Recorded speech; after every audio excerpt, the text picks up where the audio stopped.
के अनुसार कितने हैं, 1,45,00,000 यहूदी ही बचे हैं, जिनमें से लगभग 64 लाख इजराइल में रहते हैं, जिनमें से लगभग 64 लाख इजराइल में रहते हैं और 57 लाख अमेरिका में रहते हैं। समझ रहे हो ये कितना छोटा सा देश है। यहाँ तो ये मतलब कि हमारे क्षेत्र में ये लगभग 2-3 जिला मिलाकर इतना जनसंख्या हो जाता है भाई लोग, क्या 2-3 जिला मिलाकर, 3 से बड़ा बड़ा जिला मिलाकर इतना जनसंख्या हो जाता है, 64 लाख 57 लाख। अब देखो ये पूरा देश ही है मतलब।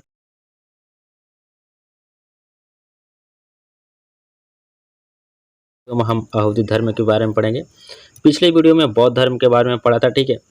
यदि आप यूट्यूब पे रट्टा मारते हो एक एक नंबर वाला, और मतलब कि आप एक एक नंबर जो 4 ऑप्शन होते हैं उसमें से तो याद करते हो वैसे जीके तो याद होने वाला नहीं है। आप एक दिन याद करोगे दूसरे दिन भूल जाओगे। देखो जैसे यहूदी धर्म मैं यहाँ पे पढ़ाऊँगा तो उसमें दोस्तों आपको पूरा डिटेल मिल जाएगा कि यहूदी धर्म में कौन-कौन शामिल थे, यहूदी धर्म का जैसे कि इज़राइल का नाम कैसे पड़ा, यहूदी धर्म क्या है, इसमें कौन शामिल थे। अगर आप डिटेल में याद कर लेते हो तो एग्ज़ाम में आपको जब यहूदी धर्म से क्वेश्चन पूछे जाएँगे तो आप उसे कैच कर लोगे, पकड़ लोगे, किसी भी तरह से क्वेश्चन पूछेगा तो, ठीक है।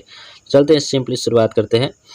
देखिए यहूदी धर्म, ठीक है, ये एक बहुत प्राचीन धर्म है, ठीक है।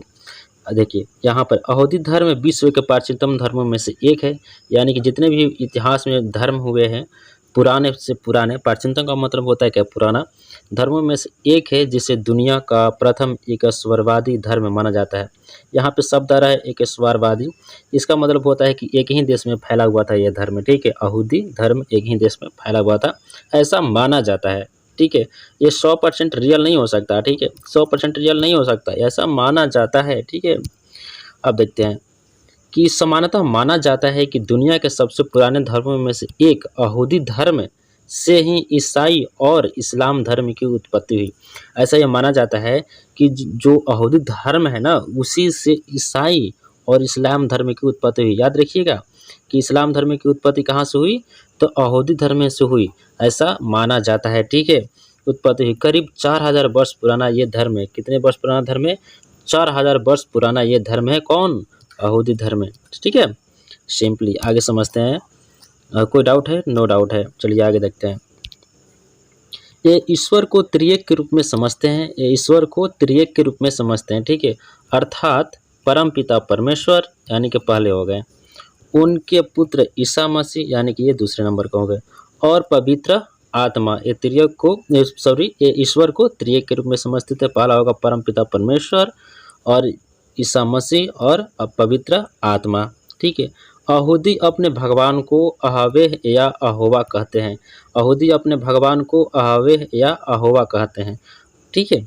याद रखिएगा ये क्वेश्चन दोस्तों, ये बहुत मतलब पॉपुलर है, ये पूछ सकता है, ऐसा हो सकता है ना, पॉसिबल है ये पूछने का कि यहूदी अपने भगवान को क्या मानते थे, अहवे या अहोवा मानते थे, ठीक है।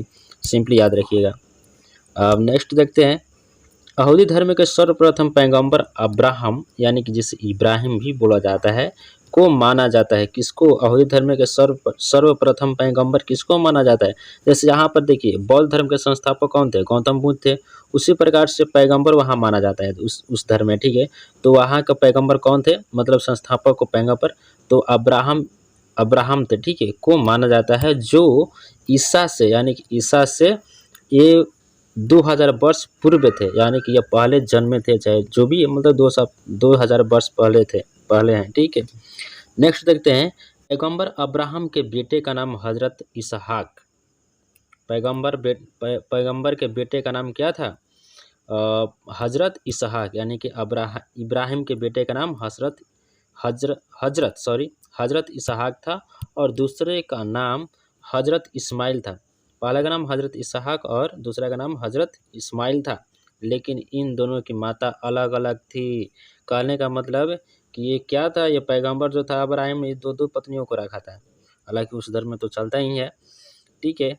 तो ये 2-2 पत्नियों को रखा था, दोनों से एक एक बेटा पैदा हुए, ठीक है। सिंपली यहाँ पर देखते हैं कि अब यहाँ पर देखते हैं कि हजरत इसहाक की माता, देखिए यहाँ पर डिटेल में लिखा हुआ है कि हजरत इसहाक की माता का नाम सराह था, यानी कि जो पहला बेटा था, जो बड़ा बेटा था, पहले बेटा का नाम क्या था, सराह था, और हजरत इस्माइल की माता का नाम हजारा था, यानी कि जो दो पत्नियां थी इब्राहिम की, एक का नाम था सराह और दूसरे का नाम था हजारा। ठीक है, समझ रहे हो आप लोग, पकड़ते रहिएगा आप लोग। पैगंबर अब्राहम के पोते का नाम हजरत याकूब था। पैगंबर अब्राहम के पोते का नाम हजरत याकूब था, यानी कि अब मान लो कि इसी से पैदा हुआ होगा, हजरत इसहाक से या हजरत इस्माइल से, है ना, तभी तो पोता होगा ना। पोते का नाम क्या था? हजरत याकूब था। याकूब का ही नाम इजराइल था। देखिए यहाँ पर ये आ रहा है, याकूब का ही नाम इजराइल था। इजराइल एक क्या है? एक देश है, छोटा सा देश है, मात्र उसकी जनसंख्या आपको लगभग 90 लाख या 1 करोड़ के आसपास होगी, लेकिन सबको हिला के रखता है। ये छोटा सा देश है, मान लो कि ये है ना, आपको दिखाई दे रहा ना, ये इसके चारों तरफ मतलब दुश्मन ही दुश्मन है ना, चारों तरफ दुश्मन है, सबको डरा के रखता है। एक मतलब कि भीड़ जाता है अकेले सभी के साथ एक साथ, और एक ही टाइम पे भीड़ जाता है, मतलब इतना पावरफुल देश है इजराइल। तो क्या समझे यहाँ से कि हजरत याकूब, ये हजरत याकूब कौन था? अब्राहम के पोते का नाम था हजरत याकूब, और याकूब का ही दूसरा नाम इजराइल था। ठीक है, याकूब का ही नाम दूसरा नाम इजराइल था। समझ रहे हो आप? अब आगे नेक्स्ट देखते हैं कि कोई डाउट है? No doubt. चलिए आगे देखते हैं कि याकूब ने ही यहूदियों की 12 जातियों को मिलाकर एक सम्मिलित राष्ट्र इजराइल बनाया। याकूब ने ही क्या किया था? जो अब्राहम का पोता था, उसी ने 12 जातियों, यहूदियों के 12 जातियों को मिलाकर एक सम्मिलित राष्ट्र बनाया था, जिसका नाम पड़ा इजराइल। समझ रहे हो आप लोग? 12 जातियों को मिलाया और उसका नाम रख दिया इजराइल, अपने नाम पर रख दिया इजराइल, उसका नाम रख दिया इजराइल।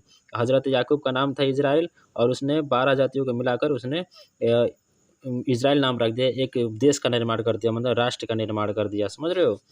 इजराइल की स्थापना 1948 में हुई थी। इजराइल की स्थापना कब हुई थी? 1948 में। भी आई है दोस्तों, ये याद रखिएगा, है ना। इजराइल की स्थापना कब हुई थी? 1948 ईस्वी में हुई थी। वर्तमान इजराइल राष्ट्र का राजधर्म यहूदी धर्म है। इस धर्म का मतलब इस देश का जो राष्ट्रीय राजधर्म है, कौन सा कौन सा है? यहूदी धर्म है। समझ रहे हो?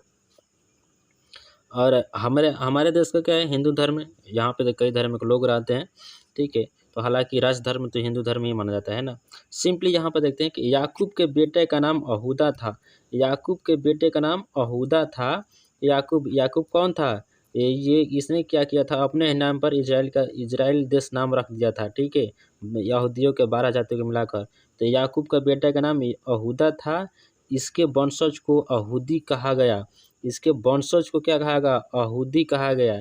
याकूब के बेटे का नाम यहूदा और इसके वंशज को यहूदी कहा गया। देखिए यहाँ से नाम पकड़ा रहा है, याकूब के बेटे का नाम यहूदा था, इसके वंशज को यहूदी कहेगा। पहले आपको ये बात पता थी? नहीं पता थी, आप जान गए।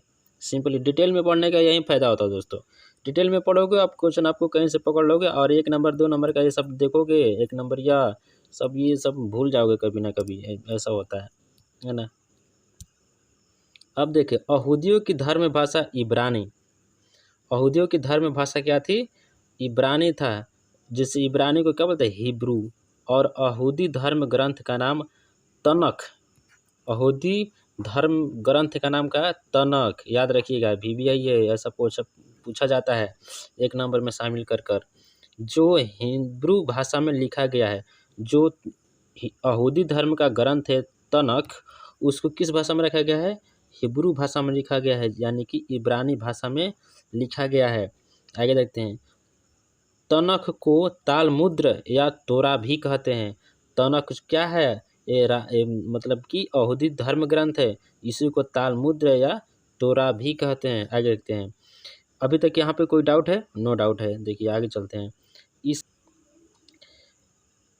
यह सिर्फ एक धर्म ही नहीं बल्कि पूरी जीवन पद्धति है, जो कि इजराइल और हिब्रू भाषियों का राजधर्म है। यह सिर्फ एक धर्म ही नहीं, कौन सा? यहूदी धर्म, बल्कि पूरी जीवन पद्धति है, जो कि इजराइल और हिब्रू भाषाओं का राजधर्म भी है। समझ रहे हैं? इसका राजधर्म भी है ये, ठीक है। और इजराइल का और हिब्रू भाषाओं का, हिब्रू भाषाओं को क्या बोला जाता है? इब्रानी बोला जाता है। आप लोग गेस क्या होगा? इब्रानी। देखिए हिब्रू को इब्रानी बोला जाता है, ठीक है, इब्रानी। नेक्स्ट देखते हैं, राजधर्म है, यहाँ तक हम समझ गए। यहाँ देखिए, यहूदी धर्म का भारत में प्रवेश 2985 वर्ष पहले अर्थात 973 ईसा पूर्व केरल के मालाबार तट पर हुआ।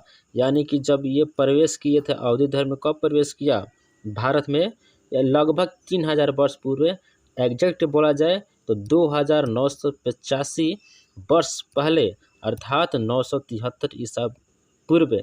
ठीक है, कहाँ हुआ था? केरल के मालाबार तट पर क्या हुआ? पहले यहूदी धर्म का भारत में प्रवेश हुआ। आई थिंक समझ गए होंगे। आगे देखते हैं। अब देखिए इसमें 2017 की जनसंख्या रिपोर्ट के अनुसार विश्व में सिर्फ 1.45 यानी कि 1,45,00,000 यहूदी ही बचे हैं। यानी कि 2017 जनसंख्या के अनुसार कितने हैं? 1,45,00,000 यहूदी ही बचे हैं, जिनमें से लगभग 64 लाख इजराइल में रहते हैं, और 57 लाख अमेरिका में रहते हैं। समझ रहे हो ये कितना छोटा सा देश है। यहाँ तो ये मतलब कि हमारे क्षेत्र में लगभग 2-3 जिला मिलाकर इतना जनसंख्या हो जाता है भाई लोग। क्या 2-3 जिला मिलाकर, 3 से बड़ा जिला मिलाकर इतना जनसंख्या हो जाता है, 64 लाख 57 लाख। अब देखो ये पूरा देश ही है, मतलब कि 64 लाख इजराइल में लोग रहते हैं, यहूदी रहते हैं। और भी धर्म प्रवेश कर गए होंगे, ऐसी बात नहीं है, लेकिन इजराइल में 64 लाख लोग रहते हैं 2017 की रिपोर्ट के अनुसार। ठीक है, तो ये इजराइल बहुत पावरफुल देश था। ये इतिहास कभी इसका पढ़ेंगे, मैंने पढ़ा है जहाँ तक, मैं बताऊंगा अगले वीडियो में, चाहे अगला वीडियो इसके लिए लाऊंगा कोई वीडियो। तो बहुत पावरफुल देश रहा। ये क्या किया कि ये अकेले जितने भी आसपास के पड़ोसी देश थे, सभी पड़ोसी देश इसके दुश्मन है, समझ लीजिए। पाकिस्तान की तरह, जैसे भारत का दुश्मन है पाकिस्तान, उसी प्रकार से आस पड़ोस के जितने भी इसके मुल्क है सब दुश्मन है, समझ रहे हो। तो यहाँ पर दोस्तों हम लोगों ने इजराइल के बारे में पढ़ा और यहूदी धर्म के बारे में पढ़ा। तो आई होप आपको वीडियो पसंद आया होगा। ठीक है, वीडियो पसंद आया प्लीज़ एक लाइक ज़रूर करें, लाइक करने से थोड़ा सा मोटिवेशन मिलता है ज़रूर। ठीक है, और इसी तरह वीडियो देखते रहिए। जय हिंद, वंदे मातरम।